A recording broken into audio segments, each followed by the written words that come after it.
আজি আপোনালোকৰ বাবে লৈ আহিছো ঔটেঙা আচাৰ এটা ৰেচিপি যেহেতু এতিয়া ঔটেঙাৰ সিজন ভাবিলো ঔটেঙা আচাৰ বনা আৰু ভিডিওটো আপোনালোকৰ মাজতো শেয়াৰ কৰো যি সকলে বনাব নাজানে তেওঁলোকে মোৰ ভিডিওটো চাই ট্ৰাই কৰিব পাৰিব এয়া আচাৰ বনাবৰ বাবে লৈছো ঔটেঙা তিনিটা আচাৰ কমকে বনাম হেবাবে ঔটেঙা মই তিনিটাহে লৈছো ঔটেঙাখিনি কাটি ললো আৰু মাজৰ বীজখিনি অতৰাই ললো এয়া ডখৰকে কাটি লৈছো মিডিয়াম সাইজত কাটিছো মই আসলতে কটাটো আপোনালোকৰ নিজৰ ওপৰত যেটো শেপত ৰাখিব বিচাৰে হেতু শেপতে ৰাখিব পাৰে এখিনি মই কাটি হৈ গল এতিয়া এখিনি বইল কৰি লম গেছটো একেবাৰে কমাই দিছো ইয়াত 1 চামুচ নিমখ আৰু 1 চামুচ হালধি দি দিছো হালধিটো পাছতো দিব পাৰি মই বইল কৰোতে দি দিছো এয়া বইল কৰা হৈ গল দেখিছে মই বেছি বইল কৰা নাই প্ৰায় 5 মিনিট মান সময়হে বইল কৰিছো বেছি বইল কৰিলে আচাৰটো খাবলৈ বেয়া হ'ব তাতে এতিয়া ঔটেঙাখিনি কোমল হৈ আছে বইল কৰা হৈ গল এতিয়া মই এইখিনি ৰ'দত দিম এয়া মই ৰ'দত দিছো ৰ'দটো যেহেতু সুকা বেছি সময় মনে ৰাখো প্ৰায় 2 ঘণ্টা মান সময়হে ৰ'দত দিম ঔটেঙাখিনি বেছি শুকুৱালে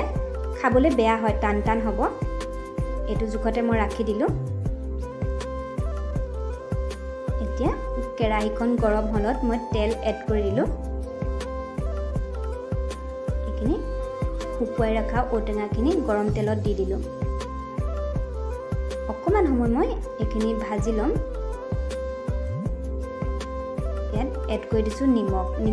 যেহেতু আগতে মই দিয়ে ৰাখিছিল কমকে দিছো এতিয়া এয়া দিছো ঘৰতে তৈয়াৰ কৰা মছলা পৰিমাণটো হৰ হলে আচাৰ খাই ভাল লাগে তাতে ঘৰতে তৈয়াৰ কৰা মছলাটো বহুত ধুনিয়া গোন্ধায় টেস্টি কৰি তোলে আচাৰটো এয়া কালাৰৰ কাৰণে অকমান দিছো ৰেড চিলি আৰু দিছো অকমান মিট মছলা এই যে ঘৰত তৈয়াৰ কৰিছিলো মছলাখিনি তাত আছে গোটা ধনিয়া গোটা জিৰা হৰিয়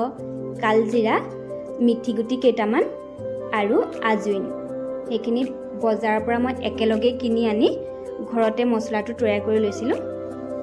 একেবাৰে হেকত দি দিছো কেঁচা জলকীয়া কেইটামান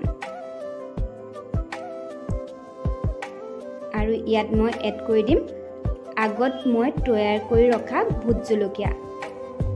আচাৰৰ অকমান দি দিছো যেহেতু আচাৰত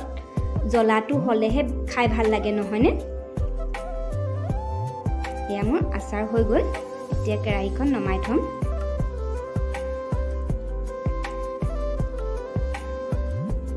এতিয়া মই ইয়াত এড কৰি দিম ভিনেগাৰ দিলে আচাৰটো বহুত দিনলৈকে ভাল হৈ থাকে আসলতে ৰ'দত যদি আমি ঘনাই দি থাকো তেতিয়াও আচাৰটো বহুত দিনলৈ ভাল হৈ থাকে ভিনেগাৰ নিদিলেও হয়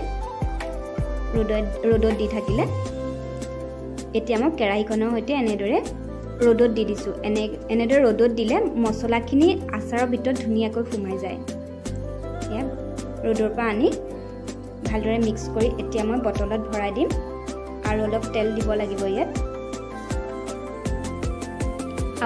আপোনালোকে বাৰু ঔটেঙা আচাৰ বনালেনে